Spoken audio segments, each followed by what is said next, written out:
The MLB Gambling Podcast on the Sports Gambling Podcast Network is brought to Market Fantasy. Get up to 1K in deposit match. Sign up Market Fantasy. Promo code MLB SGPN.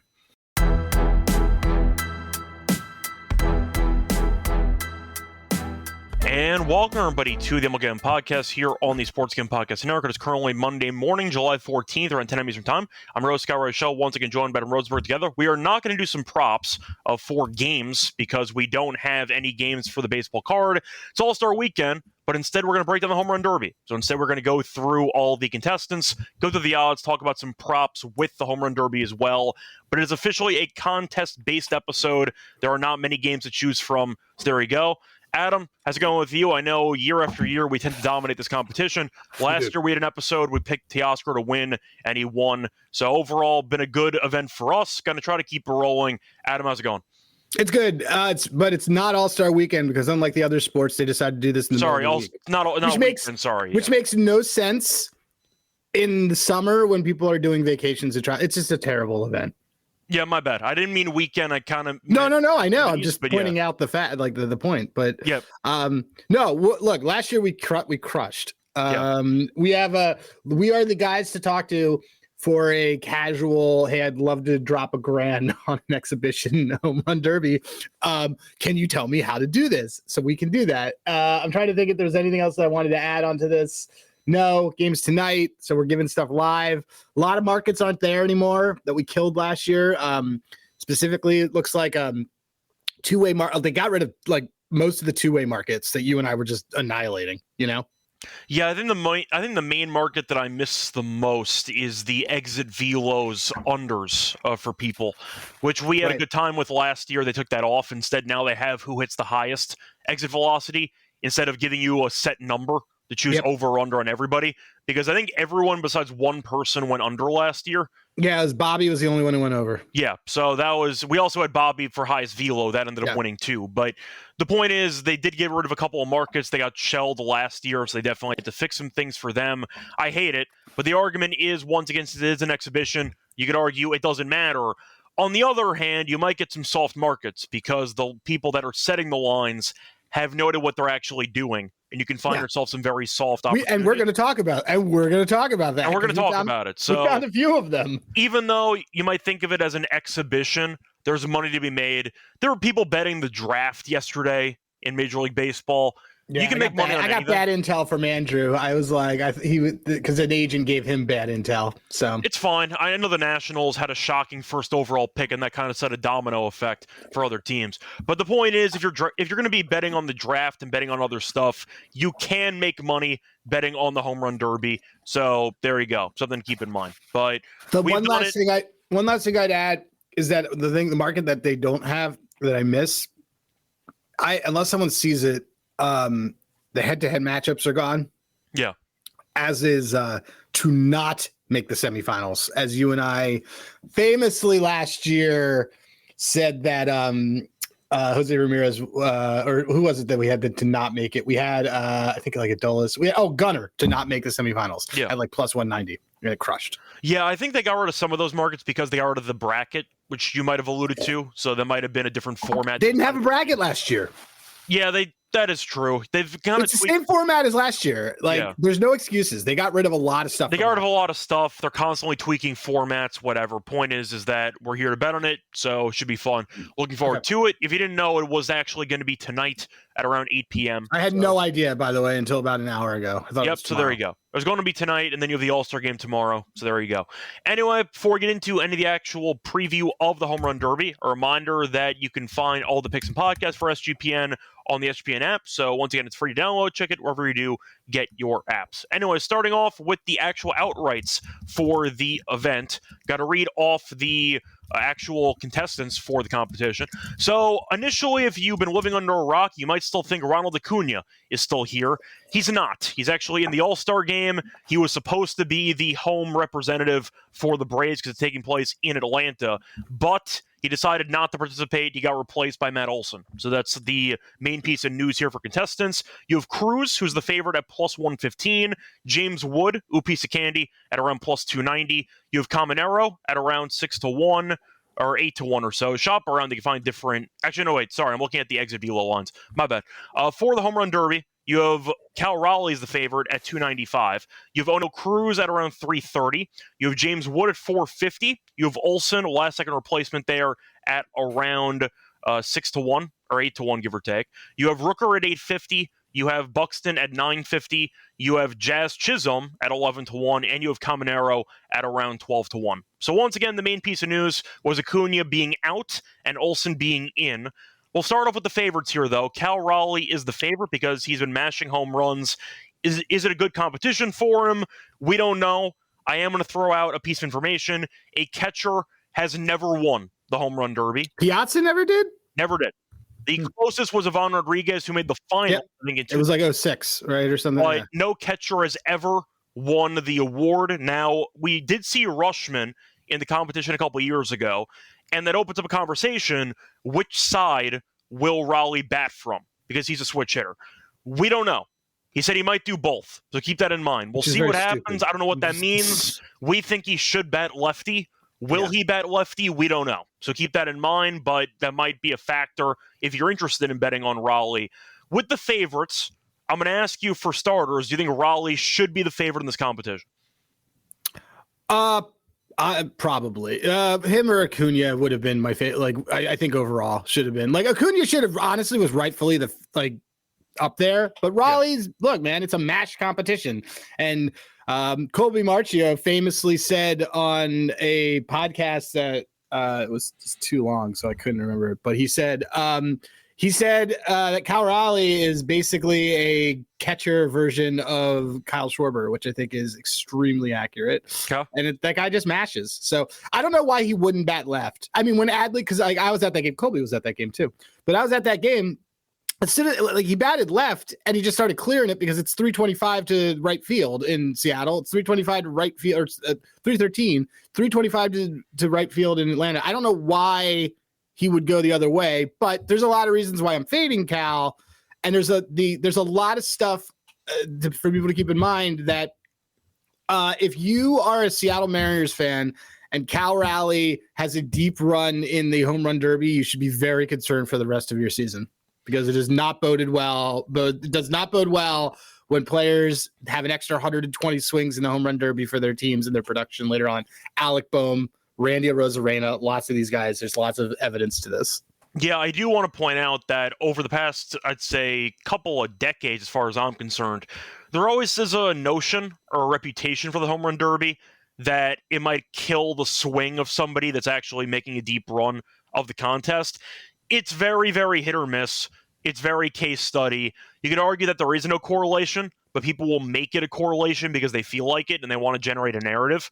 So I'm not sure if that's actually true or not. But no. But it is data back true. The production on all winners of the home run derby, with the exception of Aaron Judge, has massively declined in the second half of the season. Yeah, so keep that in mind. Once again, not sure if that's officially because of it or that's a coincidence, but there has been some data suggesting that good home run derby runs actually hurts you in the long run. Also, if you're a catcher, do people realize how much being a catcher is a toll on your body? He's missed one game. What's that? He's missed one game the entire season. Yeah, so it's a lot, dude. It's But also, remember Luis Robert got hurt 2 years ago. Guys get hurt. Vlad got hurt in it. People got hurt in it. It's hilarious. Yeah. Now you mentioned Raleigh, and the fact is he does play a ton. We'll see if fatigue plays a factor in the later rounds. I think it might for this one. Now, do I think he should be favored in this contest? I'm gonna go no. Okay. I understand why he's favored because he has more home runs than everybody else in the league. Do I think it's a good competition for him? I don't think so. I don't think it actually is. But why? It might be because of the catcher thing, and how catchers have never won the event. Oh, okay. But stuff like that. But you mentioned a good point, which is him really playing every game basically this entire season. And a reminder, because his teammate Julio had 40-plus home runs in a round. 70 over the course of two of these. Do I think Raleigh could have a monster first round and completely gas himself out? I think he can. He doesn't hit for distance. I don't want to take a guy under 3-1 when a catcher has never won the competition. I don't really want that. I think it's a bit too cheap for Raleigh, so I don't want to bother with him. I get why he's favored. I know we'd rather bet on other guys in the event, but I think Raleigh we agree on as a pass, especially at those odds. Yeah, if it was like 5 to 1, I'm not interested in betting him. If it was 5 to 1, maybe, but 295, sure. I can't do that. That's a pass for me. Now it comes down to our boy Captain Zeno with a really good comment. I'd love to respond to. Is there an age correlation? There is, with the exception of last year, under 26. Okay. So keep that in mind. I'm going to mention a guy that is under 26 as the second favorite here. You have Oneil Cruz, who's our guy, who might be the first guy to strike out in a home run derby competition. Do want to ask you, for this one at 330, thoughts on Oneil? Luckily, they will not be throwing him actual pitches, so maybe he won't strike out. I got zero interest in Oneil Cruz. I understand. First of all, part of why Oneil Cruz is able to hit hard is because of physics, hard in, hard out. So he will not be getting 95 mile per hour fastballs towards him. He will probably be getting 80 mile per hour fastball, if that. Not even. Not even. Like probably going to be 75. Yeah. The reality, this is why we'll talk about this later, but it's why unders on distance across the board are usually good. Oneil Cruz, to quote another famous guy, has never tried a day in the majors. Yes, he has great raw power ceilings, but he does not try. And while he is a lefty, I think that bodes well in this competition, being a lefty. I want nothing to do with Oneil Cruz. He's also got an OPS, by the way, of 760. So I don't know what has warranted him being the second shortest favorite odds. He's got 15 home runs or 16 home runs and an OPS of garbage. Like, get this guy out of here. The reason why he's second favorite and why they correlated is because he has the lowest odds for exit velo leader. And people still might think the bonus involves 2 440-foot home runs. It doesn't. They changed the rules again. So everyone's probably getting the bonus in this one. So I think everyone, it's so weird because they're like, here's your regular 3 minutes, and your automatic bonus and your second bonus. Yeah, you have to hit one 425-foot home run. It used to be two separate ones. Yeah. So people would not actually make the bonus on occasion. So maybe that's why they're pricing it, because Oneil will hit one at least 450 at some point, or he should. The point is everyone's getting the bonus because they made the requirements easier. So that's not really doing Cruz any favors. Now, I wouldn't pick Cruz anyway. I don't trust his focus. I don't think he's a very good player. I've said this before. I think he's the kind of guy who might hit the longest home run, but he'll lose in the first round. A quick burnout candidate. So if we were going, for example, which is not available anymore, last year we took Gunnar to lose immediately. I would consider taking Cruz immediately to lose in the first round, but there's no market for that, so we can't. They had last year. They had the it's just market as overall, and it's also just like you get gas. Like you can look at it every year, with the exception of Coors, the numbers went down. Everything go down as you get further in rounds. It's a lot of swings. Do we know who's pitching for Cruz? Yes, pitching for Cruz is basically effectively his batting practice guy. Let me just see. I have it up, but it's not. Oh, here it is. Oneil Cruz has, so that's like a whole part of my cap from the last couple of years. Oneil Cruz has assistant coach Steven Morales. It's a guy who trusts him. He's their best batting practice guy. He's never done a home run derby. Okay. So once again, you might want to get a guy who's experienced in the home run derby. As we saw with Pete Alonso getting struck out when he switched out off of his normal. That pitcher was throwing 2 seamers. Hilarious. I remember texting you during that and being like, why is he trying to strike him out? Yeah, he was. It was really, really funny. But Cruz, we're going to pass on at those odds, especially. Not interested at 330. James Wood, I see at 430. Once again, shop around, or 450. You can find better prices. Yeah. I know that I like James Wood. I know that you like James Wood. Love James Wood. I think you can make an argument that for the same reasons why people might like Oneil Cruz, with the lefty element and the overall power, Wood does check the same boxes. I think he's more reliable, and his price is better. Yep. So I prefer taking Wood over Cruz. I know you agree, but what's the cases you want to make for Wood? I mean, so the case for Wood is that he's the biggest guy in this competition physically. He's young. He's also the thing is about a lot of these guys who are using guys who hit to them in batting practice. Oneil Cruz has a guy who throws to him in batting practice. Oneil Cruz isn't having an all-star year. James Wood, you could argue, would be is using the guy one of the hitting coaches who he works with. Let me pull it up. He is using third base coach Ricky Gutierrez, who basically throws to him in batting practice. James Wood is having I would argue, an all-star year. So for him to continue the form and keep those things, like that's the big difference I have with a lot of these guys, is that if you're going to say, hey, I'm using the guy that's been throwing with me all year, but I haven't been having an elite year anyway, I don't know if that's really a good cap for me. So I love James Wood. He's not a pull hitter. Most of his stuff is center and oppo. Atlanta Truist does have one of the shorter center field porches. It's 400, not like 405, 402, like some of the other ones. But I love James Wood just based on the raw power. He's like top 5. He's right behind O'Neal Cruz in every one of the metrics that everyone gets excited about O'Neal Cruz for, but he's 6'7". And I like James Wood. I think is a buy. He's a buy. I think he's a buy. Yeah, I don't really have any data about recent form mattering for home run derbies. I'm assuming they don't. I know Wood's been terrible for the last week or two. I don't think it actually matters that much. He's let me just look. It's been no, he hasn't. His last 10, his power metrics are fine. The power metrics could be okay. I know that he struck out 3+ times in 3 of the last 5, but once again, I don't know if it actually matters. Yeah. So we'll see what happens. He's also going against pitchers that are trying to. Yeah, I know, that's what I'm saying. I don't know if it matters. His hard hit rate, his barrel rate's 7%. His hard hit rate could be higher, but he's got his home run fly ball ratio in his last 10 is 66%. So yeah, I think the main reason why we're interested in Wood, though, is because for a guy that we think just has pure raw power, probably the most raw power in the entire competition, he has a lot of similar metrics, as you said before, to Cruz, but his price is better. So yeah, and he's just also a better player. Yeah, that too. I mean, if we're going to talk about, like, we're going to have James Wood in this conversation versus O'Neal Cruz has an OPS of 760. Whereas James Wood, I'm just going to pull this up real quick. James Wood, baseball savant. James Wood's OP. Oh, I don't even know why I did that. I could have done it. This season it's at 9. I have it on handy graphs right here. Oh, dang it. It's at 915. Yeah, like on they're both on bad teams. So like, that's fine. I was just using handy graphs for it all because it makes life a lot easier. I just had it up already. No, it's fine because I have all his metrics are on it, but it's like his expected slugging is 564 and O'Neal Cruz's is like 380. Like, what are we doing here? I mean his OPS, I have the 915. I love it. And it's stuff, and it's higher on the road, by the way. Yeah, so we'll move on from Wood. I know we definitely like Wood. Did you find a better price, by the way, than 450?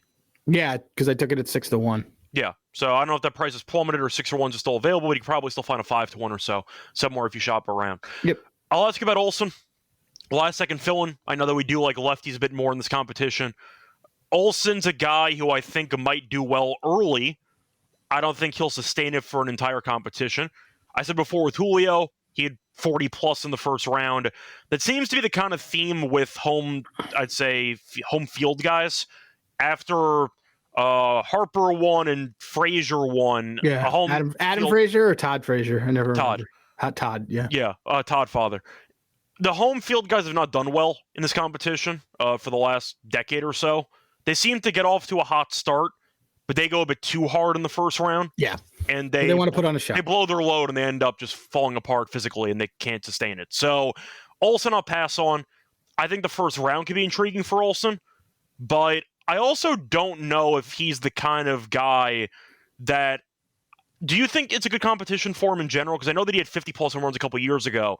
Yeah, he's bigger than Rooker. Yeah. And he's the same kind of... Get to Rooker in a second. There are some guys I have no interest in at all. No, but I meant physically. What I'm saying is that, like, physically, like, he's also like a regular 30 home run hitter. I like him to make the finals at 3-1 because you kind of can get a little bit of that storyline of like the hometown person's in there. He's also from Georgia, like just so he's going to be like pretty amped for it. But he, his split metrics have been kind of weird this year. His stuff, like, I think that he's also like a phenomenal pull hitter in a park that he knows. So I like him at 3-1 for Olsen to make the finals is, I think, the best way to play him.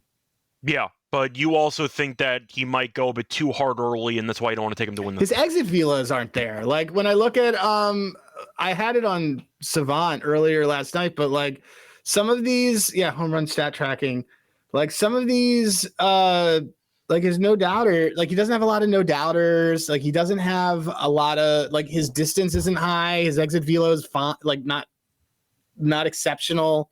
I don't know. It's just not like, this isn't a guy that I want. Let me just look. Olson. Yeah. Olson's max exit velo this season is 113, which is towards the bottom of this competition. You know what it is? It's that his launch angles are really good. Yeah. Like he's probably got the best launch angles. His average distance is 398. He's again, and for the most part, he's dead pull. So he's that's dead gonna pull. help. Yeah. But so Olson, once again, you like to make the final at 3-1.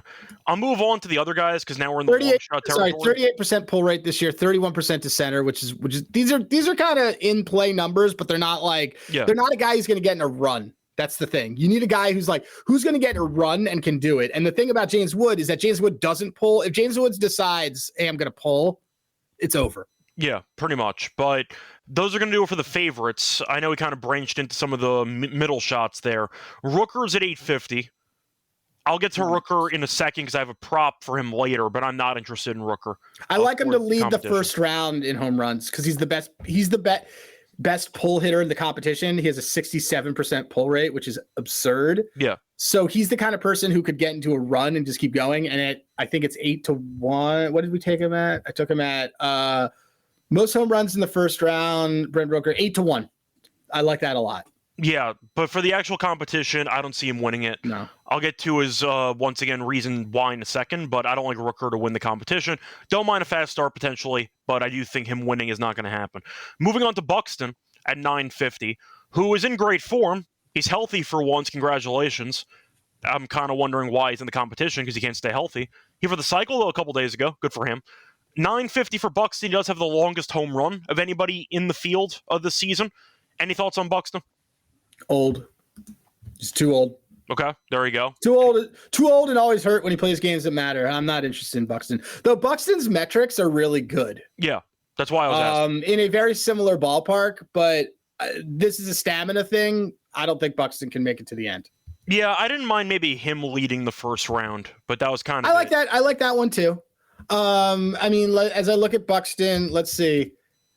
Yeah, 53% pull rate. I like that. He's got the same odds almost as Rooker, so it's the same cap. So I like that a lot. So I thought about Buxton to lead the first round, but that's basically it. Now you get to the long shots, the double-digit shots. You have Jazz Chisholm and you have Junior Caminero. Jazz quickly, no chance. I think it's a bad competition for him. Corny, yes, announcers. He's been battling a shoulder issue for a while, but he's still playing through it. He's been fine, but I don't think it's a good competition for him. I get that he's a flashy guy. He's entertaining. The overall power compared to the other guys in the competition, pretty weak, and there is some type of injury he's dealing with, and he's playing through it. So I'll pass on Jazz. Not interested. You have anything you want to add on Jazz there? Because I don't think that he is a guy who I would pick to win the thing. You could argue that he is the least qualified contestant because I don't really see him being an elite home run hitter, and he's here. So I wouldn't pick Jazz at all. Yeah, I mean, let me he has good raw power grades. And if he knows what he's doing, it could happen. It just doesn't work for me because his distance and stuff isn't there. His pull, look, he's a lefty and he can pull, so it's always there. But yeah, it's just I'm not interested in Jazz. I don't think Jazz is in the right competition personally. I understand if he was fully healthy, I may consider it, but Yankees broadcasters have talked about this for a while. He has some type of shoulder issue that he's playing through, so I'm not interested. I mean, but the thing is that they all do, and then like they take a cortisone shot. Correct, but the point is that if you're going to be swinging for 2+ hours, I want the guy whose shoulders are not potentially destroyed. So for a long-term competition, I'm not sold on the injury news with Jazz, so I'll pass him there for that one. Then we get to the longer shot with Junior Caminero, who does not have much distance for home runs this season, but he's in the 100th percentile for bat speed. Yep. So he definitely can match if needed. I want you to make the case for Junior because I know that you have a case for Junior. My case for Junior is that Junior is right behind James Wood and O'Neal Cruz in terms of bat speed, EV, velocity. He's MVP of the Dominican League. He's played a lot of baseball because he played the Dominican League. He was their MVP. Awesome in spring training. Obviously, like, I think that his numbers reflective that people are just not giving him a lot of credit because they think that a lot of this is because he plays at Steinbrenner. I don't totally agree with that assessment. I think that he's a pretty solid. He's an overall solid player. He's also in really, really good form. Look, he's on pace for like 40 home runs, and him being in the top percentiles of the things that matter. The biggest problem I have with Junior Caminero is that he also leads the league in grounding into double plays, which means that if he gets into, I want to play the Caminero variants. Like, Caminero could either win this thing or completely flame out in the first round. But he's the longest odds anyway. So right. And I think that that's kind of reflective of those types of things. But Caminero has the pieces that I look for on a home run hitter in this competition. And he has, most importantly, he is the only person in the competition who has someone throwing to them that has pitched in the home run derby before, which is, in my opinion, the most important part of this. Thomas Francisco is pitching to him, who pitched to Randy Arozarena 2 years ago. Randy Arozarena, by the way, if you haven't been watching baseball, he stinks. And he was a runner-up in Seattle. So the pitcher matters. My entire cap last year on Teoscar Hernandez was who he had pitching to him. Same thing for it this year. Caminero's ceiling is pretty high based on the fact that he has somebody who's done this before doing this with him. Yeah, by comparison, once again, I think it's insane that Jazz has lower odds than Caminero. Jazz's stepdad is also pitching to him, which is an automatically disqualification for me. Yeah. Harper's dad pitched to him, but otherwise don't back dads. Don't back the dads. Todd Rowley's pitching to Cal Rowley. It's another reason to fade him. Okay. The dads don't know what they're doing. There you go. So you want some experience with pitching, and that's what Caminero has. So we're going to get into the props in a second. We do have a pretty lengthy prop section. Do you want to ask you, though, for your official outright picks, just run through what you have again? Outrights, I got James Wood and I got Caminero. Okay. And do you have any exact finalist outcome stuff, or you're not going to bother? I did when Acuna was in it. I had Caminero versus Acuna, and then I voided. I like James. I like James Wood to make the semis. It's like we got it at -115. It's like -130 now. I think that's a good price. I think it's a really good price on arguably at least the top 3 player in here. I mean, that's the thing is, like, I see Trevor talking about the EV. Like, some of the things with some of the EV stuff on this, you just got to remember, like, you're not getting pitched a 98 mile per hour cutter. So the EV isn't. You just want like good swings and good form. Yeah. Caminero has a excellent swing and great bat speed. So 100 percentile. Yeah. So yeah, there you go. Yeah, but it is a good point to mention once again. You are not going to be expecting to see a lot of redirection when it comes to these batters. They have to generate a ton of the power themselves because they're being handed softball pitches. Yep. So keep that in mind for the competition. That's why we took the unders on the exit velos. It's why we'll get. Oh yeah. Then we'll get to what we also took. Our favorite bets are the most boring bets in this thing. I can't wait to get to it. But the point is, since everyone's picking home runs, it's like the under on player props. It's not a fun angle, but you make money a lot more often than the overs. You make more money betting on things to not happen than you do betting them to happen. Correct, and that's what I've been preaching on our prop show pretty much every episode. It's why I keep taking unders. But anyway, it's going to wrap it up for the outright. It's time to move on into the actual props that we have for the contest. Before we get into that, though, reminder, they're brought to you by our sponsor, which is Circa, still hosting the Circa Million Circa Survivor contest. Think you know ball, you can prove it. Enter the Circa Football contest with $21 million guaranteed prizes. There's no rake, so the entries go above the guarantee. The extra money will be added to the prize pool. Circa Million, pick 5 teams ATS each week, or go for the ultimate sweat. Circa Survivor, enter the Circa Rendismo, a 100K Circa Survivor contest as well. When you in person at Circa Sportsbook in Nevada. And remind you can sign up in Nevada, play from anywhere. Help with SGPN's official proxy. Go to footballcontest.com. Use code SGP, get $50 off your proxy fees. We're also brought to you by MyBookie.ag because they're available at 10 locations. Who's Bookie? MyBookie. MyBookie has a bunch of sports. They have baseball, they have WNBA, they have golf, they have football futures, tennis included. They also have crypto for fast payouts. Use a positive sign up for an account. Use the code SGPN to get a special 100% deposit match up to 1K. Terms and conditions apply. MyBookie.ag promo code SGPN. Welcome back, everyone, to the MLB Gambling Podcast. Finished going through the outrights of the Home Run Derby. Time to move on into the prop bets that we have for the card. Now, there are a bunch of props to actually go with. We mentioned a couple already. We mentioned the round 1 props that we like to lead, for example. If you want to go for Rooker, you want to go for Olsen, you want to go for Buxton, stuff like that. Do you want to ask you, though, for the actual props, Adam, where do you want to start? Because we have a lot of stuff we're interested in. Okay, so we gave out outrights. We did that. I think let's start with distance. Let's talk about things that have to do with distance, because you and I have a couple takes on this. And the thing that I want to start with, it's one of my so overall, longest home run under 479 feet at even money on DK. I think, actually, let me see if that is still the case. I have it up right now. The longest home run, I see even money on the under. Yeah. So the distance has consistently gone down, other than Coors Field. In the last ignore Coors. Ignore Coors Field. In the last 6 years. The ball in the humidor as well, so that doesn't even matter at all. 2019 488 in Cleveland. 2021 was Coors, so 2020 was COVID. 2021 was Coors, so we don't care. 2022 Soto had 482. 2023 480. And then 2024 Ozuna had 473. This has consistently gone down. Not one of these guys has hit a home run further than 479 feet this year. Byron Buxton is the one who has done that. These guys all kind of actually, most of these guys are actually on the lower end of distance. So give me that under 479 as the longest. And I'm a big fan of that one. Yeah, I like the under as well. I bet it every year, and it cashes almost every time. Even the Coors one, I think Coors was at like 514.5, and we're like, sure.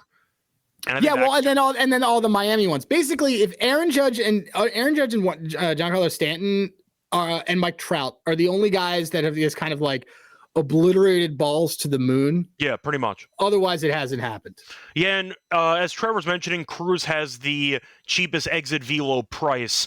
He hit one about 120-something miles per hour this year, and it only went 463. People don't realize how hard it actually is to hit a home run that far when the pitch is going at 50 miles an hour.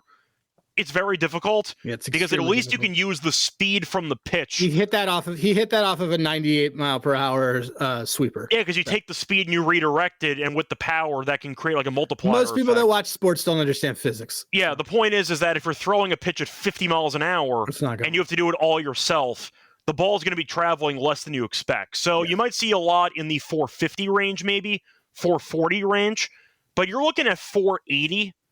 Like, that's a massive line.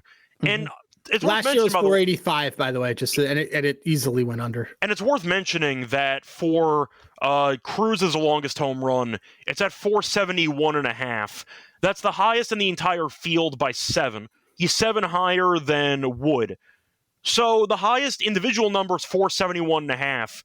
But the highest number overall is roughly 8 more than the highest individual one. What doesn't make sense on that is that the number that's the highest is Buxton's longest of the year, which is the longest in competition, and Buxton's number is 460. Yes. So, like, a lot of this doesn't really make any sense. So just keep that in mind. If you wanted the over because you're afraid of Buxton, they bet the over on Buxton at 460.5. But the fact that Cruz is the highest at 471.5, and they added another 8 feet for basically no reason, I find kind of insane. So I like the under with you on that. I think you'll see the longest being probably mid-460s in this competition, if I had to guess. But for individual players for distance, is there anybody that you're targeting, some numbers that are too high? From my end, I'm going to take, you and I talked about this a little bit. So I like James Wood to have the longest home run. Okay. Part of it is that I found it at 5-1 on Bet365. It's like 350 other places. So get somebody to put a bet in for you over there. He loves to hit to center field. Most of his home runs are there. If you are hitting a ball to center field, you are by definition probably going to be hitting it it's the furthest part of the park. And so that being his sweet spot, his size, his power, the way that he just sort of operates on his swing, I like him to lead the entire thing in that. And then I also like, and I know you have somebody for this too, but I like Cal Raleigh longest home run under 454. He basically, when we looked at it, I had all my stuff last night, guys, so I apologize on this, but Raleigh's average is 386. His average is 386. His furthest is 440. And all the things that we talked about on like how you can get distance, this is just too high for him.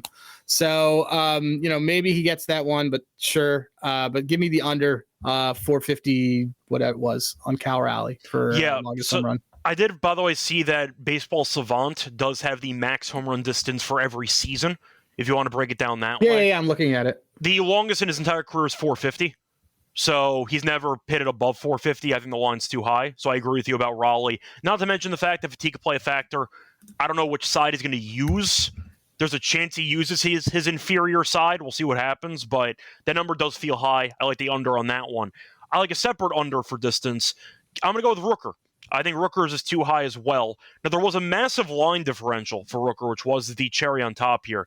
So DraftKings has 452.5. Caesars had 440.5. So you're getting an extra 12 feet for no reason. Thanks. I'll take it. Rooker has really not done a great job at hitting distance home runs this season. So far this year, Rooker has one home run that went 440.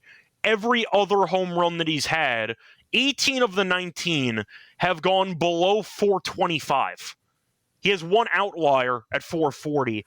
And even in his career, he has one home run that went 460 plus. That was in Coors Field. He has a couple in Philly that ended up going 450, but that was in Philly 2-3 years ago. But mentioning the max distance, the last 2 years, his longest home run's 452, but once again, this year 440. Every home run besides one has been below 425. I think it's a great overall spot to fade Rooker. I think Rooker, as you said, is a dead pull guy. He might hit a lot of volume. I don't see many being absolute nukes. But 450 and change is really high for a guy who has one over 425 this year and none over 441. So give me a Rooker under on that. Amongst guys, this is part of the other reason why I liked this under, and I like the Cal Rally under. Amongst guys who have 15 or more home runs, which is everybody in this competition, anybody in this competition, the no-doubter percentage, first of all, James Wood's way up there. Mm-hmm. Guess who's way down there? Rooker. Olsen, Jazz, and Raleigh. Yep. So there you go. Those are our personal fades there.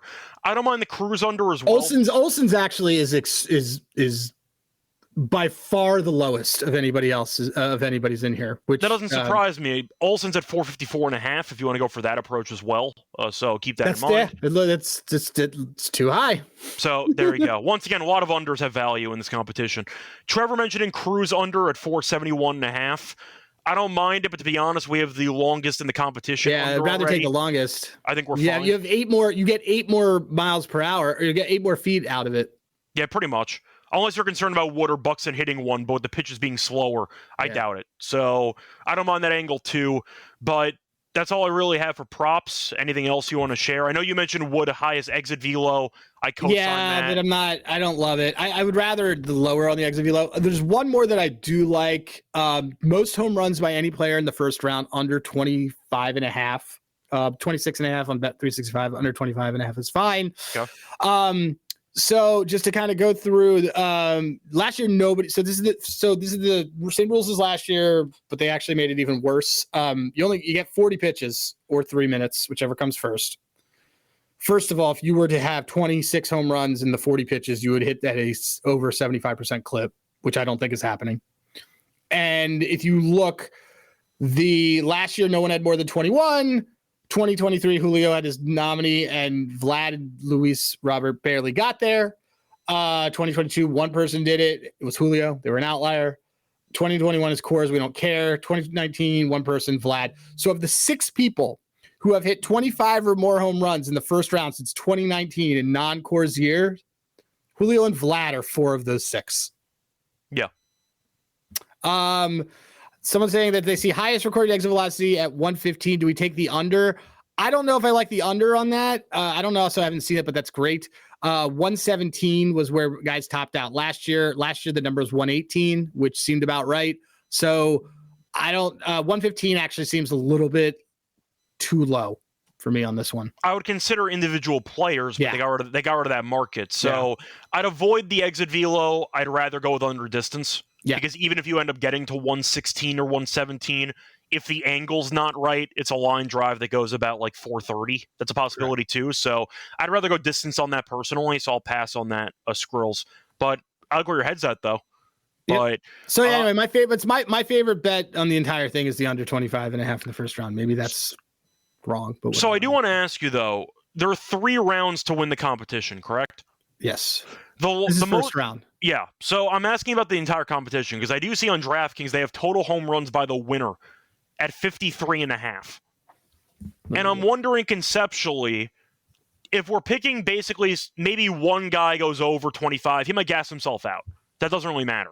Sure. But if you're looking at 3 rounds and one guy even gets low 20s to like 23, 24, he still needs 30 plus in the final 2 rounds. Yeah, but 15 and 15 is very doable. Okay. And you run the risk of a swing off. That's true. What happens later on is that both guys get gassed. Yeah. So, I mean, Teoscar went in a swing off. But also in theory, if your guy goes second, then you could stop swinging because you already won. Sure. Yeah, in theory. We don't have to bet that. I was just wondering for the total. No, I get it. I like the first round a little bit more. I'm looking at just like, so last year, what did he have? He had 30, he had 49. What's the number? The number was 53.5.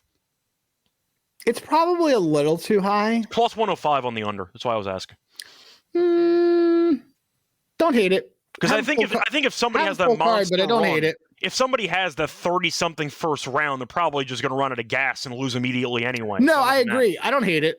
I mean, and I have like a boost that I got to use, so I'll probably do that. I'm just throwing out some ideas. No. I think that's a good idea.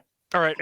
What I really want is those head-to-heads, and they're not here. Yeah, that's pretty unfortunate. But so a reminder for format, it's going to be no bracket for the first round. Then I believe they add brackets for the semis and the finals, correct? It's just the final 4. Yeah. So there you go. Anyway, anything else you want to add for the competition? No, we all got wood. Yep, there we go. Before we get into our best bets for the actual show. Do you want to see if there's an underdog thing on it? Let me look while you're doing that. Before we get into the actual underdog potentially and the best bets, a reminder they're brought to you by our sponsor, which is Underdog Fantasy, because we're doing Best Ball Mania happening all summer long. If you're into fantasy football, give it a look. 15 million in prizes, including 2 million first place, and a waiver wire. No arguments about trades. It's a great best ball option for you. Best way to play fantasy football is with Best Ball. And a reminder, you can always use it for pick'ems as well, for entries. When you sign up, though, for your new account, use the code MLB SGPN to get a special pick in the first time that offer up to $1K in bonus cash. A fantasy promo code MLB SGPN. We're also brought to by Rhythm because they have power trends, which are the best of the best for what models have to offer. They are into the patterns where those models give you the best props that they have. And a reminder, they're updated every day. They're exclusive to Rhythm, and they have great overall track record so far. MLB is 254 and 147, win rate of 63%. WNBA, though, has a win rate of 63%, so keep that in mind, with an ROI of 20.7%, so keep that in mind. But a reminder, check out the Rhythm actual power trends on the app. Check out the Rhythm app in itself on the App Store. Start betting smarter, and you also can try it for free for a week. But using the free trial, go to sportsgambling.com/rhythm, get your 7-day free trial. Welcome back, everyone, to the MLB Gambling Podcast. Went to the Home Run Derby. Time to move on into our best bets for the show. Adam, for starters, what is your best bet for the competition? The under 25.5 in the first round. Okay. My favorite. My favorite bet. Yep. I'm just seeing if we have anything. Oh, we do have Home Run Derby stuff here. Oh, I think we got to build one, right? Yeah, we'll build one in a second. For my best bet, it's either the longest distance of one home run under, or it's the Rooker under. I think I'll go Rooker under. Okay. The fact is, Caesars gave you a 12-foot differential, which makes me believe that the DraftKings line is insanely rogue. I'll jump on that. Give me the Rooker under, longest distance at 452.5. So that's going to be my, once again, best bet there. It's at minus 110. I just think it's an overall great number, so I'll go with that as my best bet for the competition. Shout out honorable mention, though, to the longest distance overall, under 479.5. Anyway, time for the Underdog entry because Underdog has stuff. So that's fun. It's interesting what they have. But Skills is also as who do we take the win overall? We both like Wood. I like Caminero and Wood. I think Scott's aligned with me. We like Wood. Yeah, we like Wood. I was willing to throw a flyer on Buxton first round leader.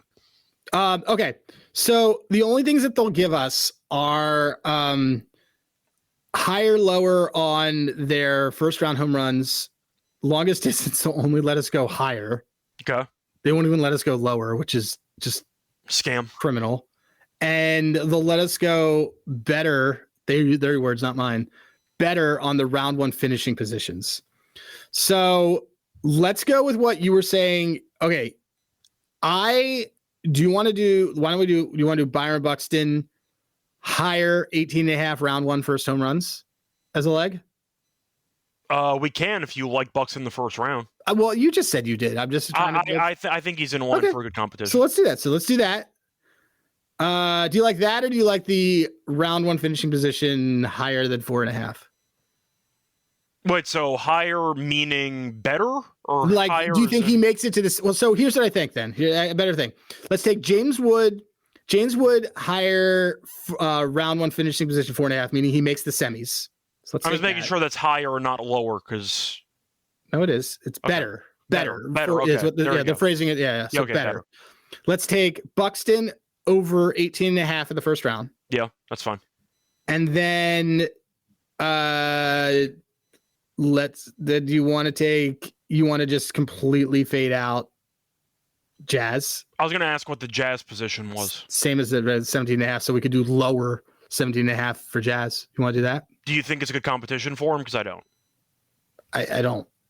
I think that they've given us 4 two-way options, and so we're very limited. There we go. That's fine. So it would be either that, or I would say, I mean, we already have Rooker higher. I would say the Rooker higher in the first round. I liked too. Yeah, we can go with the fade. That's fun. I'd rather do the fade. It's a little more fun. There we go. Okay, so cool. I like that we got to do this. Oh, by the way, we're off an underdog win for people that did not tune in. Like we're off a monster one. Yes, we are. Okay, so it's a 4.69 payout. It's Byron Buxton higher 18.5 round one first round home runs. James Wood to move to get to the second round. Wood to finish top 4. Top 4. And Jazz to suck at life. That's at 17.5, right? Yep. Okay, there we go. And what's the payout on that? 50 to win 234. There we go. So anyway, it's going to wrap it up for the actual show. Now, we will not be back on Wednesday. I will not be back on Friday. Do you want me to do it on Friday? It's up to you.